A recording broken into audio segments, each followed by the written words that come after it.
Las cifras siguen siendo altamente preocupantes. Según Medicina Legal, entre enero y mayo de 2020, 2.234 niños y adolescentes han sido víctimas de hechos de violencia en nuestro país.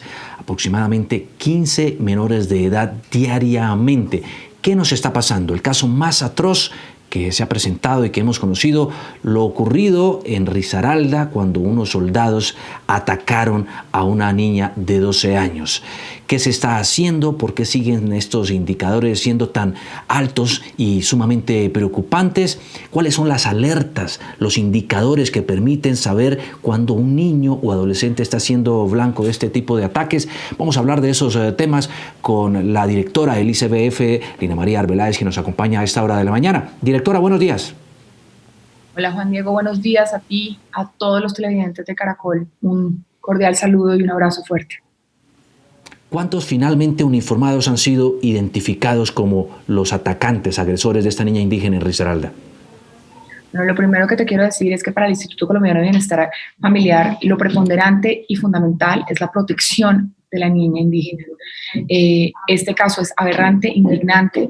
Desde el día de ayer, por parte de la Comisaría de Familia, se hizo la denuncia penal de oficio y le corresponde a la justicia. Se han vinculado 8 militares y le corresponde a ellos de limitar quiénes son los responsables de este hecho atroz. ¿A qué pena se enfrentan hoy?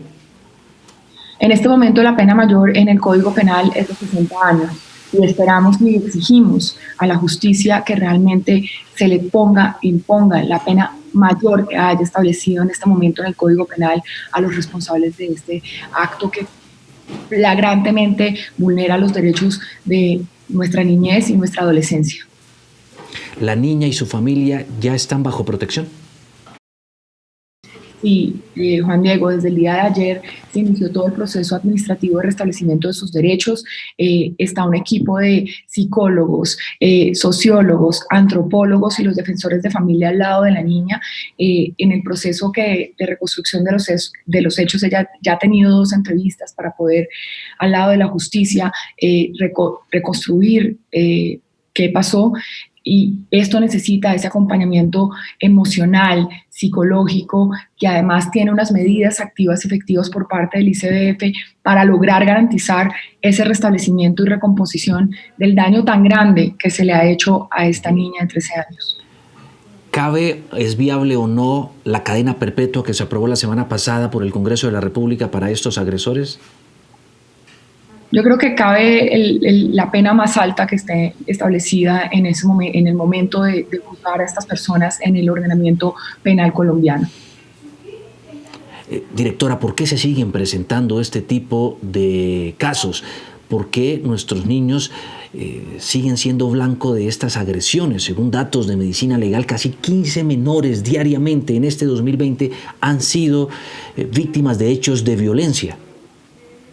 Mira, Juan Diego, este es un tema sistemático que tenemos que trabajar como sociedad. Nosotros en el ICBF tenemos más de 62,000 niños, niñas o adolescentes que han visto vulnerados sus derechos o por violencia física, psicológica o sexual, por negligencia, por abandono, por trabajo infantil, por otros hechos victimizantes tan aberrantes como el reclutamiento. De estos, el 38%, Juan Diego, son por causa o por culpa de la violencia sexual. En lo que va corrido del año, hemos abierto más de 4.280 procesos administrativos de restablecimiento de derechos por violencia sexual, entre los cuales mayoritariamente el 83% corresponde a vulneración de derechos sexuales a niñas. Entonces, aquí hay un tema sistemático que como sociedad estamos generando vulneración tras vulneración y estamos volviéndonos o continuando a ser una sociedad enferma, porque cada vulneración que haya a esos niños es una vulneración a la sociedad entera. Y el día que entendamos esa correlación existente en esa protección a niños con el futuro de nuestro país, entenderemos que esto es inaceptable. Claro, de las niñas y niños que ustedes están en este momento atendiendo y protegiendo en el ICBF, el 41% tienen entre 12 y 18 años, el 28% entre 6 y 11 años, el 16% entre 0 y 5 años. Dice usted que se han iniciado muchos procesos de restablecimiento de derechos, de sanciones, de persecución, inclusive penal contra los agresores. Pero la verdad, no hay mucha impunidad. También Sí. muchos de estos agresores hoy andan sueltos y no les pasa absolutamente nada. ¿De qué nos sirve tener duras penas si no los procesan y los cogen? Juan Diego, pues aquí yo creo que es un trabajo colectivo, es un trabajo que, como lo establecen todas las normas, es de corresponsabilidad. Aquí es la sociedad, la familia, la sociedad y el Estado los responsables de garantizar los derechos de los niños y niñas. La labor del ICBF es acoger y proteger a esos niños y niñas que han visto vulnerados sus derechos. Pero evidentemente en el marco de la justicia, que sabemos que hay tres ramas del poder público, el ejecutivo, el legislativo y el judicial es quien se encarga de procesar y judicializar los hechos activos y efectivos. El 98% de los casos en Colombia de violencia sexual contra niños, niñas o adolescentes quedan impunes.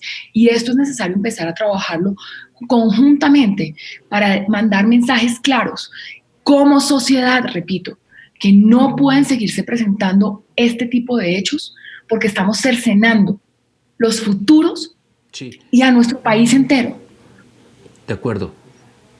De acuerdo, pero falta celeridad en las investigaciones y en los juzgamientos a estos agresores. Sí, el 98% de los casos en el país de violencia sexual quedan impunes. Dicen ustedes que el 44% de los niños que están bajo la protección del ICBF son de sexo masculino, el 56% de sexo femenino, y han identificado que muchos de estos agresores inclusive son personas muy cercanas a los niños, de su seno familiar. ¿Por qué ocurre esto y por qué es tan difícil a veces judicializarlos? En la última encuesta de violencias que se realizó en el año 2018 por parte del gobierno del presidente Duque, sí, tenemos cifras alarmantes, Juan Diego. El 41% de los niños, niñas y adolescentes del país han visto vulnerados sus derechos bajo alguna de las modalidades que existen, aberrantes y que son típicas antijurídicas, y de ese el 72% ha sido en el marco de su hogar. Yo aquí quiero hacer un llamado a la sociedad a que tenemos que desnaturalizar la violencia, cualquier tipo de violencia contra los niños, niñas y adolescentes. Y tenemos que decir de manera conjunta que tiene que frenar este fenómeno, este flagelo. Tiene que acabarse. Culturalmente tenemos que modificar y entender que no es natural ni propio tener cualquier tipo de abuso contra los niños, niñas y adolescentes. Repito, Juan Diego, de los 62.000 niños y niñas que tenemos, el 38% ha sido víctima de violencia física, psicológica o sexual. El 28% de abandono o negligencia. O sea, tenemos 3% en casos de trabajo infantil. O sea, tenemos 30% en otros delitos que van desde la trata de personas, el reclutamiento, el tema de desplazamiento. O sea, fenómenos que realmente lo único que demuestran es que como sociedad no estamos preparados para asumir el mandato fundamental de proteger y garantizar preponderantemente los derechos de los niños. Sí, directora, según Medicina Legal, en Bogotá es donde más casos se presentan, 5.873. Le sigue Medellín, 1.221. También está Cartagena de Indias, Popayán. ¿Usted, como directora del ICBF, cree que el instituto tiene realmente los recursos, las capacidades y los dientes que se necesitan para atender a esta población y protegerla o no? La verdad. Bueno, nosotros seguimos trabajando. Aquí hay un equipo humano increíble. Hay 980 defensores de familia que están en primera línea y en guardia todos los días, de verdad, tratando de verificar el estado de los derechos de los niños. Hay un equipo psicosocial de más de 2.000 personas en primera línea, repito, ahí. Mire, anoche a la 1 de la mañana nos llamaron que había un posible caso de vulneración de un derecho de un niño que estaba siendo maltratado físicamente, y llegué yo personalmente, porque además no he podido dormir, con un defensor de familia, con una agente, con una psicóloga, y empezamos a trabajar. Entonces aquí yo sí quiero resaltar que hay un equipo humano detrás trabajando día y noche por garantizar y proteger a la niñez. Ustedes cuentan con una línea, la 141, para que se denuncien este tipo de casos. ¿Cómo se puede, directora, identificar y saber cuándo hay alertas de maltrato a un niño o a un adolescente y reportarlas? Yo creo que aquí volvemos al tema de la corresponsabilidad, Juan Diego, y es que todos tenemos que estar pendientes, activos, oír si hay gritos, si hay llanto. Este tema es recurrente. Ayer la llamada provino de una vecina que oía los gritos del niño. Entonces, este tipo de esquemas necesitan darse y también decirle a los niños, 141 es una línea que está ahí, contestamos y estamos listos a salir a defender a nuestra niñez y a protegerla y obviamente acogerla para empezar a restablecer sus derechos. En lo que va corrido del año, mire, de los 62.000 niños que hay por violencia sexual, específicamente por violencia sexual, tenemos más de 16.466 niños.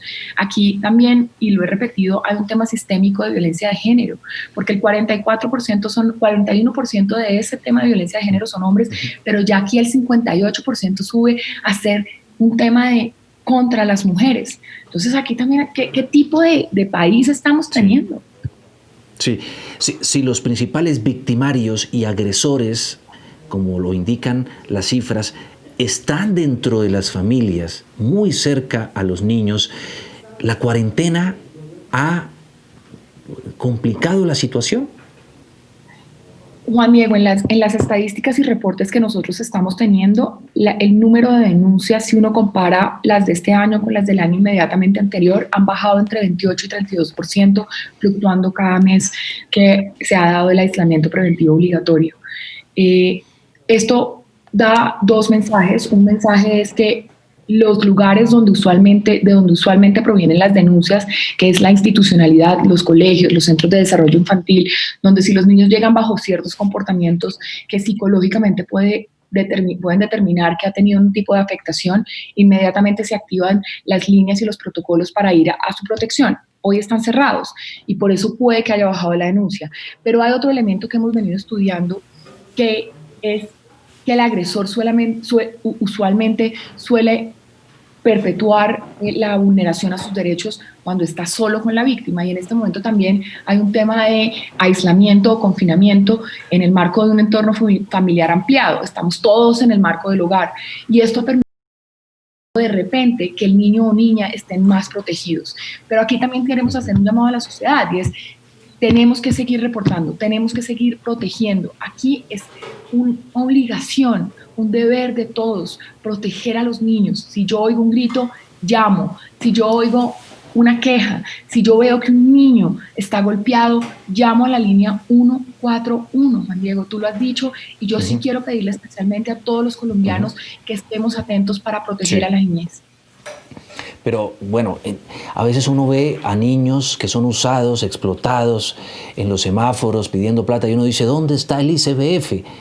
Y como que se siente también como ciudadano un poco preocupado y también desahuciado de esa situación frente a las autoridades y frente a lo que se debe hacer con los niños en las calles. Juan Diego, mire, aquí nosotros no hemos frenado. Hay 44 equipos especiales de protección que se llaman los CEMPIs y 117 equipos integrales que están conformados por unidades multidisciplinarias e interdisciplinarias que están recorriendo los 32 departamentos del país constantemente. Ojalá pudiéramos tener ojos en todas partes y activar e ir y restablecer los derechos. Por eso aquí es importante, y yo entiendo cuando hay frustración y dicen, ¿y dónde está el ICBF? Pero acordémonos, el primer responsable de protección y garantía de los derechos de los niños es la familia, la sociedad y obviamente el Estado. Y es entre todos que vamos a lograr que este tipo de fenómenos no sigan sucediendo. Sí, bueno, la verdad es que sabemos de su compromiso, de su vocación, de su afán por querer proteger a los niños, directora, cosa que pues nos tranquiliza un poco que usted esté al frente del ICBF. Gracias por atender esta comunicación del ICBF. Entendemos también que todo esto es un tema de corresponsabilidad de las autoridades, naturalmente, de los padres y también de la comunidad y sociedad en general. Gracias, directora. Feliz día. Muchas gracias, Juan Diego. Hasta luego, que estén bien.